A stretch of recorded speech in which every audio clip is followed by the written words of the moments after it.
called micro licenses, which they actually prohibit most Missourians from even applying for a micro license. Like you have to be, like if your income level is more than,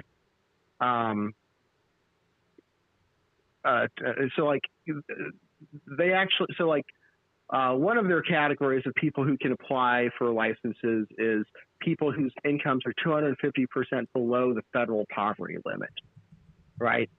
So if you're even an average amount of money in Missouri, you wouldn't be able to apply for this license, right? They also say, okay, well, we'll allow service-disabled veterans to apply for these micro licenses. But what about non-service disabled veterans? Heck, what about any other Missourian who lives in our state? They don't care about those people. So first off, I don't agree with the restrictions on who can apply for a business license, but I also don't like the idea of a micro license because by definition, it's a business that you can't grow if you're successful.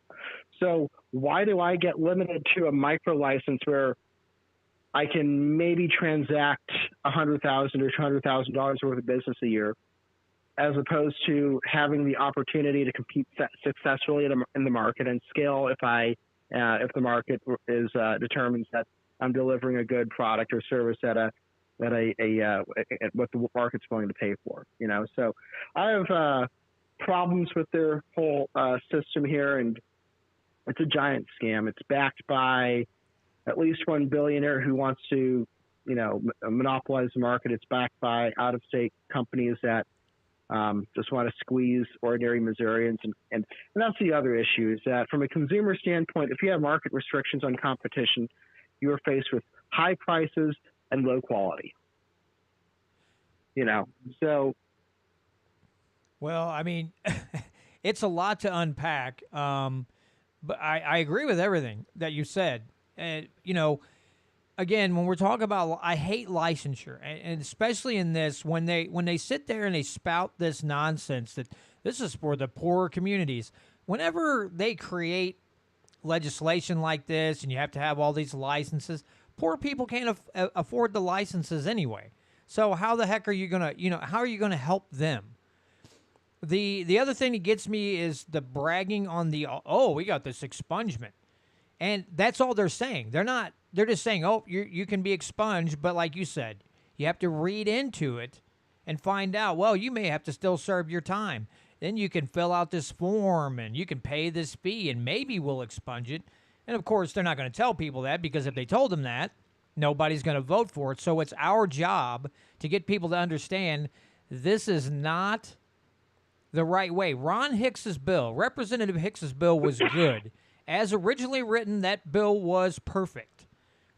Now, let's go over Representative Hicks's bill again, because I'm pretty sure there were no licenses. If you grew your own, you didn't have to have a license, which meant yeah, that's another point. The Amendment 3 campaign wants to create a government database of everyone who grows weed at home. That's not good. That's not good. Right, and where's that going to lead? They're going to, in 10 years, is someone going to say, oh, well, we have a government database in Missouri of people who grow weed. What about people who have guns? When is it going to stop?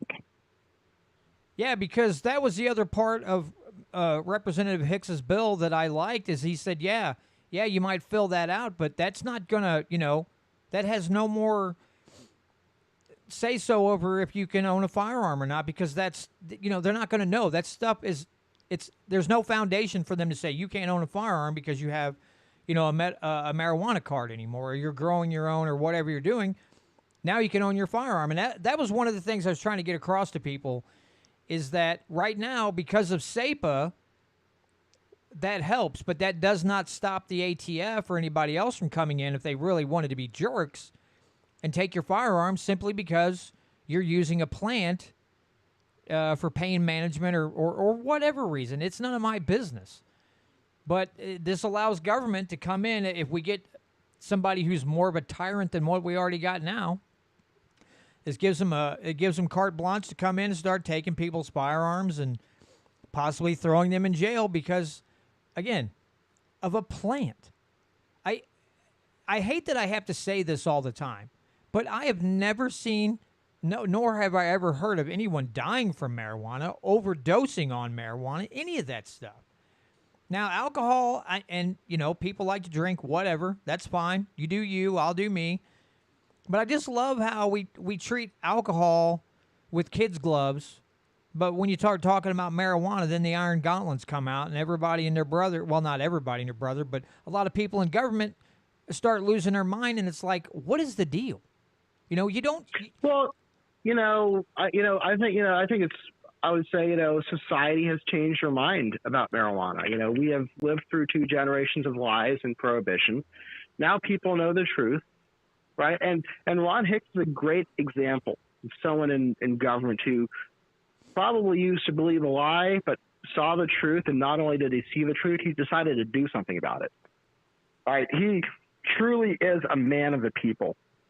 When he called me last year to say, hey, we got to propose something and we got to do something, we worked together we took input from a lot of Missourians. We took input from law enforcement.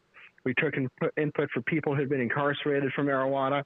We took input from, people all over the state, St. Louis, Kansas City, and literally everywhere in between. Right. We involved a lot of people in the process. If you wanted to talk to us about what should or shouldn't be in his bill, he would have that conversation. He might disagree with you, but he wouldn't turn anyone aside and say you can't even have input on this. Right. As opposed to this Amendment 3 campaign, they don't give a shit. Pardon my French. They don't care, about anyone who's not giving them money. And that's just the reality. They didn't want my input. They didn't want your input. They didn't care about anyone in the black community, really. They didn't care about anyone who has served serious time for marijuana, right? They just want to enrich themselves and their cronies, and that's it. Yeah, I mean, it's when you dig into it a little bit, and I hear people like yourself and Christine Thompson and others talk about this, and again, I was at the Capitol for the rally when I know you were there, and Representative Hicks got up and talked about his bill, and a lot of people went and walked the halls of the Senate and the Capitol to talk to representatives about, it's like, hey, this is good. Let's push this through. And hearing some of the testimony of people that were in prison for years because they possessed, again, some arbitrary number. That's all this is. It's all arbitrary. Government can make up a number over a certain amount, and you're just guilty, and you're going to jail for X amount of years. And it'd be one thing if the war on drugs was working, but it's clearly not. It doesn't matter if it's marijuana or meth or coke or crack cocaine or whatever. Clearly, it's not working. It's been a failure since its inception. So why on earth are we still doing this? And I have talked to some law enforcement, and they're like, yeah, I don't even care about weed anymore. It's a waste of my time. I'd rather do something about more serious stuff than worrying about marijuana. I don't care. There's really 3 groups of opinions in law enforcement on this, right? There's people who still think marijuana is bad and should be illegal and people should go to jail. That's a minority position. 10%, maybe 20% of law enforcement probably is in that box. Right now, the vast majority of people in law enforcement, I would say probably 50%, maybe 60%, believe that I don't care. If you're not hurting anyone, and you're not doing anything, if you're not impaired in driving, or if you're not, stealing, there's no reason, to waste law enforcement resources on you.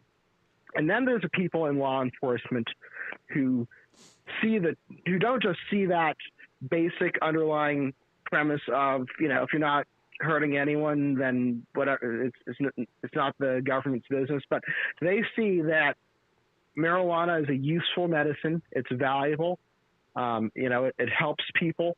They really, and there's people in law enforcement who have a vision for healing the divide between the community and the government, right? Because I mean, we've been criminalized and stigmatized for generations, and there are people who want to make that right in law enforcement. I'm very grateful for people like Chief Hammond in New Haven, or there's many sheriffs or police chiefs or just ordinary folks in law enforcement who I've talked to over the years who've said that to me. It's like, we're not here to destroy communities. We're here to protect communities, and marijuana prohibition is a barrier to us. Yeah, absolutely. I know there used to be an organization. I think they've changed their name. There used to be an organization called LEAP, Law Enforcement Against Prohibition. And some of these members, they're all former or current law enforcement, but they had several guys that would come around. They'd talk to anybody and give prime examples on how this isn't working. Like, we can do better. And it's not just the criminalization of whatever drug you're talking about. It's that it's treated wholly as a criminal offense and not something that can be, people need rehab. Putting someone, let's say it's crack cocaine and they have possession. Maybe they use it. Putting them in jail is not healing them. It's not going to do anything. It helps them in no way. The thing that bothers me about marijuana and people being put in prison over marijuana, because we love to hear people say, well, everybody needs a second chance. But we'll throw them in prison for 10 years, and when they get out, who the heck's going to hire a convicted felon? They can't get a good-paying job because a lot of companies won't hire convicted felons and give them good money. So you've ruined the rest of their life. That's the other problem with this, that people don't there's a lot of people that don't consider this, especially when they're talking about, well, just don't use marijuana. Like, what? But is somebody holding a gun to your head and making you smoke a joint? No, that doesn't happen. Nobody does that who smokes marijuana. Those are crazy people that's such a slim chance of anybody that uses any type of drug forcing someone else to use it. It's just the same way as if a dealer sells something to someone and they OD and they're like, oh, well, you can be put in prison for that. And it's like, I didn't make them take the drug. I didn't make them overdose. Why are you punishing the dealer? All these different things, it's just absolutely ridiculous. Well, so let me ask you, Eapen, I know you say you go around and talk to a lot of people. Are you getting a pretty good response? I mean, people are pretty receptive to this as far as legalizing recreational marijuana here in the state? The people of Missouri know it's time. It's time to end the prohibition on marijuana. That's absolutely the case. Now, I will say, the people of Missouri, we also don't like being lied to. We know what's in front of us. Don't pee on my leg and tell me it's raining. Yeah. And so the lies that Amendment 3 is telling people and the scam they're trying to promote, people get it. People don't like it, right? The question is, will enough people wake up to that to make a difference on November 8th? Because, we're either going to, see, there's going to be a lot of people voting. There's and I think that if we are able to share the truth, people will say, yeah, this is a bad way to do it. So. Yeah, that's what I told Christine. I messaged her after her live stream last weekend, and I told her, I was like, this is, and a lot of other people have said the same thing, this is the battle of educating people on, because they're going to see, they're going to hear advertisements, they're going to see advertisements, they're going to see a website, and these little bullet points, and they're leaving out very, very important details. So our job now is to educate the public. And it doesn't matter if you're doing a podcast or if you're doing radio or doing what Eapen does. It doesn't matter. If you know someone who, is for legalization of recreational marijuana, then we have to educate them. Educate. Tell them about Representative Hicks' bill, what it would have done versus what we're being offered on the ballot. Representative Hicks proposed that we remove marijuana from the controlled substances list. Right. We remove criminal penalties, for adult use and possession. We kind of looked at alcohol for the model on this. Like, you can brew beer at home, but if you're going to, produce a lot of it and sell it, you got to be licensed. So that was kind of her mentality on home grows. Grow as much as you want, but let's not. If you're going to sell it, get a license. And on the licensing part, we just made it easy. We didn't. There's 16,000 businesses in Missouri that are licensed for liquor.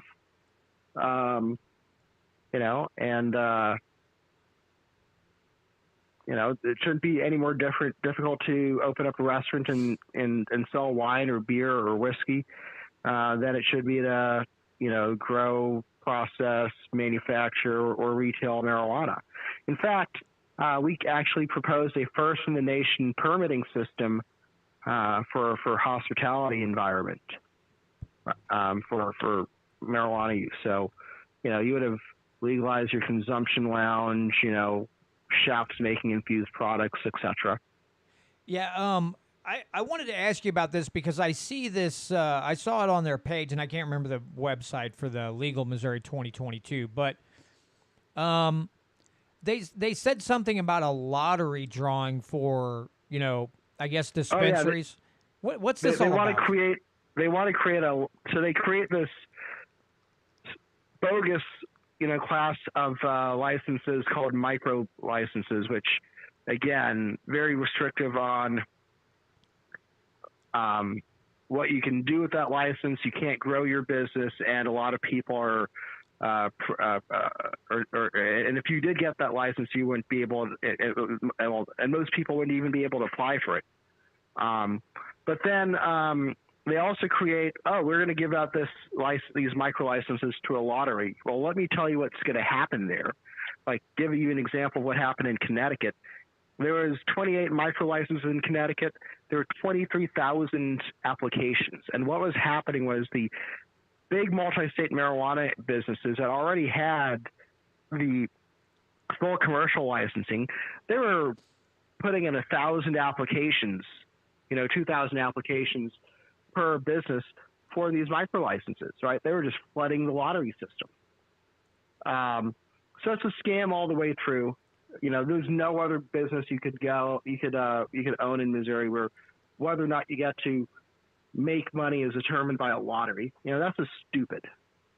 Yeah, I didn't think about it from that angle. That's awful shady. But this whole ballot initiative, and again, when I talked to Casey Pemberton last week, he said, if this was to hit the Constitution, and then we wanted to change it or something to that effect, it would be super hard to do because then you'd have to convince people to vote on another ballot to remove it or change it. I mean, once it's there, it's going to be almost mission impossible to get it out of the Constitution or to, change it to where it's more favorable for everybody. So to me, that's the most important thing is if this hits the Constitution and we want to make changes to where it's better for everybody, it's going to be damn near impossible to do that. And so, yeah, you're shit out of luck. Yeah, it's bad. It's a dang shame because, like I said, Representative Hicks's bill was a beautiful thing. I read it and I was like, wow. I again love the fact that they were going to take it off the schedule and declassify it as a drug. Two of the most important. There were two greatly important things about that bill right there. I mean, you literally take the word drug out of the description, remove it from the schedule. You literally, no pun intended, handcuff law enforcement. Because now if it's not a drug and it's not on a schedule, you can't really get in trouble for it. Because it's no longer a controlled substance. So I would say we do law enforcement a favor. Yeah, We that make their true. job easier. We reduce the number of unnecessary interactions that they have, right? Yep, Yeah. you're right.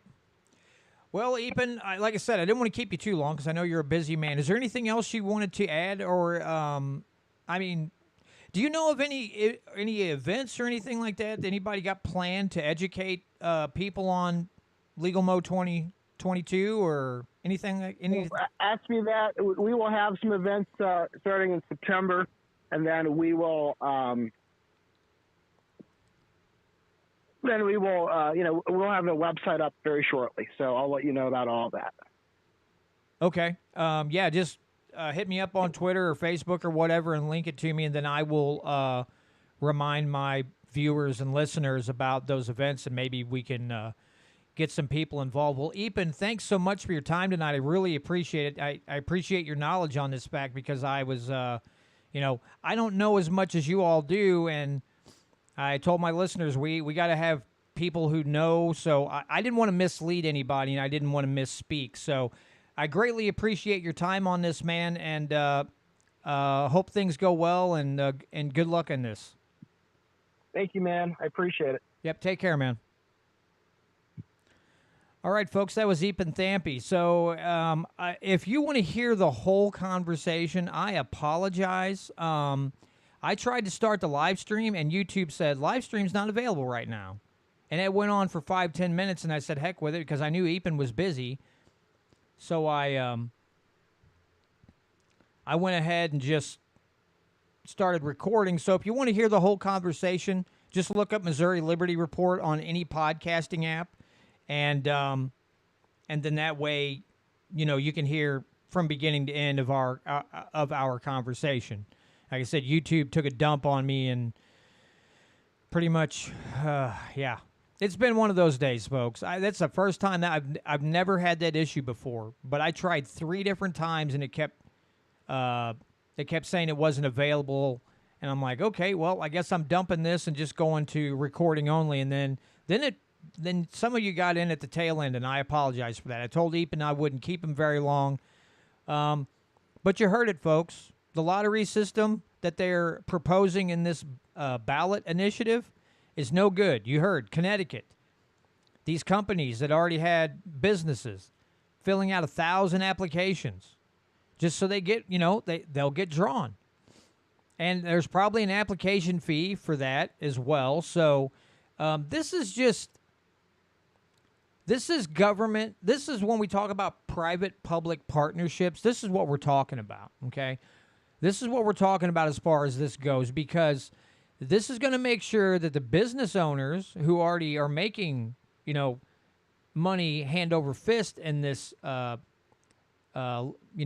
dispensary or production or whatever, this is how this works. And again, because it's going to amend the Constitution, it is going to be nigh impossible to amend this any farther if it hits. So please tell all your friends, family members who are going to be voting in November to make sure they vote no on Legal Missouri 2022. Let me see if I can find the website again, because I want everybody to. So it's legalmo22.com, and I'll put that down here in the chat if I can type. But go check this site out. After you listen to the podcast, listen to everything Eapen says, and then go look at the website and see what they're saying, because they're leaving out a lot of important facts. And I would say the expungement is a big thing. To me, that's one of the biggest things. There's a glaring difference between Representative Hicks' bill, what he had, which I believe is 2704, and this Legal Missouri 22. Big glaring difference, especially on expungement, licensure. Again, you can grow, with Representative Hicks' bill, you could have just grown your own marijuana with no license needed. Okay, so no random visit from Department of or from Health and Human Services or whoever's in charge of that. You don't have to worry about a random inspection to make sure you only had so many flowering plants at one time. All that nonsense. That would have been gone with Representative Hicks's bill. But and here you go, folks. When we were talking about HJR 79, okay, remember the ballot initiative thing that they were trying to shove through? And they said, well, this will keep the people with the money from, keep them out. But as we see right now, I mean, the money, a lot of paid volunteers to go around and get signatures. Now, the only thing that would have been different if HJR 79 would have went through and been signed by Governor Parson, or I think that actually had to go on the ballot. But if that would have won, groups like this that are doing the legal Mo 22, they would have been the only ones that have been able to succeed because they had the money to pay all these volunteers in every county to get enough signatures to get it on the ballot. And anybody else who might have had a proposal that was way different on legalization couldn't have covered every county, gotten so many signatures in each county, and able to submit it to the state to be put on a ballot. So HJR 79, this type of what's going on with legal Mo 22 would have proceeded, and people who are trying to do the right thing and do it maybe propose something like Representative Hicks had, that would have gained no traction. Because it would have literally only enabled those with money and power to get things on the ballot. So the very thing they said they were trying to keep from happening is the thing that would have happened constantly. The Soroses and the Bloombergs and all that, they got billions. They can pay people to go in every county and get signatures. How many of us out here in the real world and the working class people got enough money to cover every county in the state and get and walk around or do whatever and get signatures? None of us have that type of money. So thank God HJR 79 did not pass. But again, education on legal Mo 22. This has got to be one of our main focuses before November, because there's no legislative session until January, and things don't really start heating up till February. So we've got from now until November to educate the public on legal Mo 22 and educate them on why it's wrong for the people of Missouri. Again, the monopolies, they're going to be coming out. I mean, they're going to come out smelling like roses. But the poor communities, all those, the ones that are supposed to be, reaping the benefits of this, they're not. They're going to be left in the dust, just like everything else the government does. They're going to be left in the dust, forgotten about, and the people of Missouri will have to pay a lot of money to get, whether it's, medical or recreational marijuana, because they don't want to buy the license and grow their own, because, they've got to do all these different things. They're going to be, they're not going to have a choice but to go to a dispensary and pay through the nose. And that is not helping the disadvantaged. That is not helping the poor communities. That is not allowing people to get the medicine that they want to use. So it's awful. But anyway, I just wanted to have Eapen on to talk about that. And again, I didn't want to take up a lot of his time, because that he's all over the state all the time. Like back and forth between St. Louis, Kansas City, Columbia. That dude's all over the place. But he's doing good work, so we got to give him that. Got to give him that. So to end the show, because I'm going to keep it brief tonight. It's been a long day, and my butt's dragging. I heard about this article on Good Morning Liberty. Now, this doesn't really have to do anything with Missouri, but it's so ridiculous that I wanted to pass it on to you all, because I think you'll find this kind of funny. So this is from Slate.com, which they're just a liberal, progressive haven of vomit and vileness.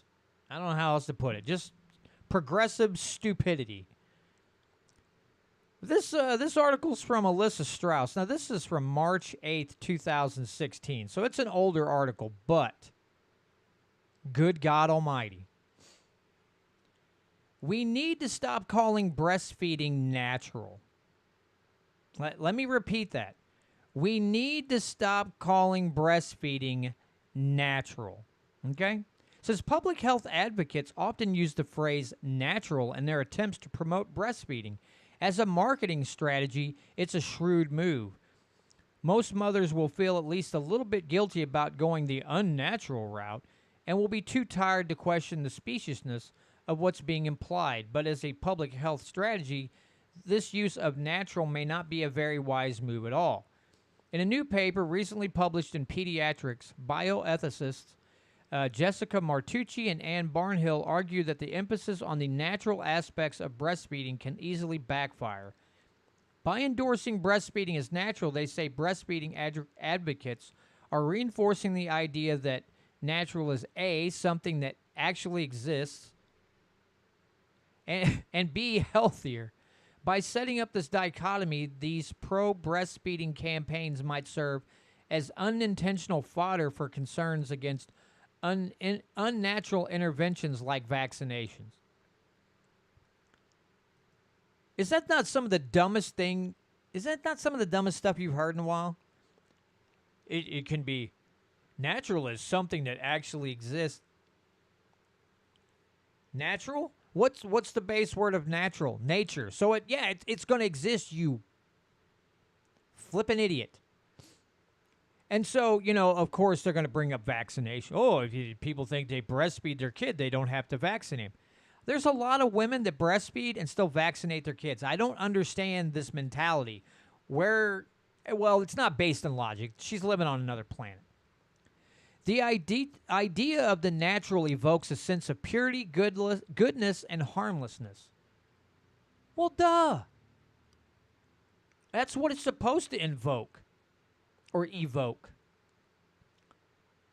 Breastfeeding is natural. It's good. It's pure. It's harmless. For the most part, it's harmless. Meanwhile, synthetic substances, products, and technologies mass-produced by industry, notably vaccines, are seen as unnatural and often arouse suspicion and distrust. Part of this value system is the perception that what's natural is safer, healthier, and less risky. It's not a perception because it's true. Again, I heard this morning on their Dumb Bleep of the Week, which is an episode they do every Friday. And I was like, yeah, that's dead on. Let's see. There are currently no studies demonstrating a direct link between the promotion of breastfeeding as natural and the rise of patients who don't vaccinate their children. There you go. Still, it's not hard to find examples of how this unwavering and often unfounded preference for all things natural feeds such beliefs. One popular parenting writer whose blog is titled Mama Natural says that instead of vaccines, she finds natural and gentle ways to boost her son's immunity. Or as a mom explains in this documentary film, The Vaccine War, as a parent, I would rather see my child get a natural illness and contract that way that illnesses have been contracted for at least 200,000 years that Homo sapiens have been around. Martucci and Barnhill also point out that to describe breastfeeding as natural is to make a number of assumptions about gender roles and family life. Are two gay dads raising their child unnaturally if they formula feed? What about a family who adopts, or a mom who can't or doesn't want to breastfeed? Surely these are all environments in which a baby could thrive.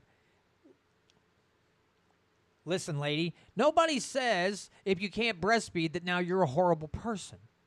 That's not what they're saying.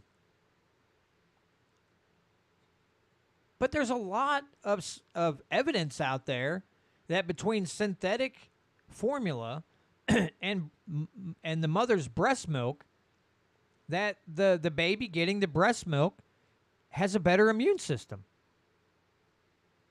And it helps their gut flora and all these other things because the female, oops, I almost said woman, but what is a woman? I'm not a biologist. The female body is going to pass those things onto the baby because that's the way nature, hence natural, intended it to be. Right? I mean, that's literally the way it's intended. That's why they call it nature. I guess we must have had, excuse me, I guess because, what did they do before formula? Did all babies just die because the mothers did it naturally and then all the babies died? If that was the case, there wouldn't be none of us here, would there? They're going to, whoa, it just, listen, it was everything. I was driving to work this morning, listening to this, and me and my wife, I couldn't facepalm because I was driving. But my wife was sitting there going, are you freaking kidding me right now? Every week on their dumb bleep of the week, that's what we do. They say something and you're like, are you serious? You actually said this? You actually tweeted this out? You actually wrote this article? In a recent paper from the Nuffield Council on Bioethics, an independent ethics organization based in the UK, the authors considered how mushy a category natural is and whether it's time to get rid of it. Time to get rid of the term or category natural. Now, why do you think they would want to get rid of the natural category? Why is that?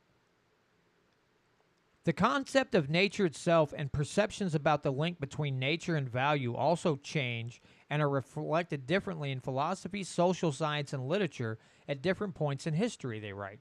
Associating what is natural with what is good and what is unnatural with what is bad is not, therefore, straightforward. It is difficult to define natural and unnatural things or processes. They conclude the paper by recommending that scientists, governments, and doctors stop using the phrase natural, which they determine has no fixed meaning, unless they are very clear about the beliefs and values behind it. I'd love to see the rest of us do the same. Well, Alyssa, apparently you must have got the whole, you must have got a whole shipment of Biden's crack pipes, and you got them before he even hit office. But changing and eliminating the word natural, there's not many reasons you'd want to do that unless you're trying to convince everybody to worship at the altar of science. And if science says, this vaccine is great for you, this won't have any lasting side effects, this is perfectly safe. Or whatever else, bio-identical meat or, whatever. Don't eat meat, that's bad because urine and farts and everything. Listen, sometimes I believe that these scientists are science fiction writers. And they just make stuff up. And they write it down, and people think it's actually, scientific, and actually it's just literally science fiction. And it actually kind of is science fiction if you think about it, right? It actually is kind of, it is fiction. Saying that you got to eliminate the word natural, there's no good reason behind that. And of course, they want to talk about gay couples having babies or what. And the funny thing is, when he started with the headline, I told my wife, I said, I know where this is going. And it went out to gender roles and all that. I said, I knew it. I freaking knew it. I mean, you could spot the justification for her article a mile away just from the headline. But there was more to it. To say things natural. You can't use that word. I mean, how many other words are we not supposed to use? Now we're not supposed. You don't want doctors saying natural. Now, not every doctor is going to go along with that. A lot of doctors are going to be like, "What are you talking about?" There are still doctors out there, believe it or not, that will tell you, "Oh, you should take this. This will help you out." A lot of them are going to say, "Hey, you need to eat more fruits and vegetables." Guess what? That's natural. Why would I do that? Well, because they're natural and they're naturally occurring minerals and vitamins in those things that your body needs. naturally occurring. Nature. Natural. Yeah, John Grady says, but he can have a baby now. Yeah, because we don't know what a woman and a man is, because none of us in the live stream group here are biologists. And if you are, you've kept that to yourselves. So unless you're a biologist, you can't say for sure what a man or a woman is. You can't define those genders. I wish sometimes that I could be this creative as they are. I wish I could make this stuff up off the top of my head like they do. Just saying the most ridiculous stuff.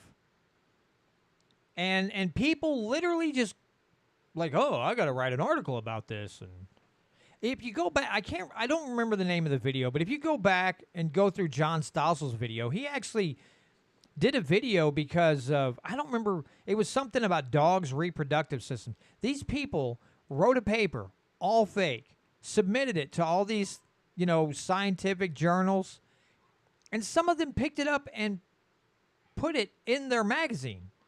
And then Stossel has to go back and go, you realize this is fake, right? Why would you publish this? It was completely, the guy just fabricated it to see if they would pick it up. Keep hitting my mic stand. Pick it up and take off with it, and a few of them did. And then they pointed and laughed at them because they're like, wow, you're really dumb. You know that?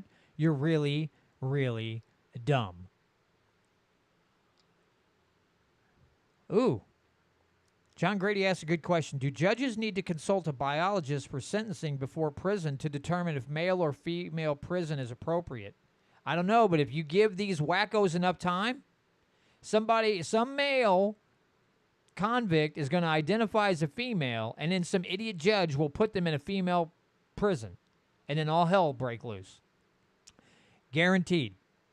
All right, for those of you in the live stream, if you want to stick around after I stop here, we can chat a little longer. But, you know what? The last several weeks, folks, I have been a bad host. I neglect to remind you about some friends of mine, namely Sam and Trish at molibertyradio.us. Make sure you check out their site, their streaming service. They carry hosts from all over the place.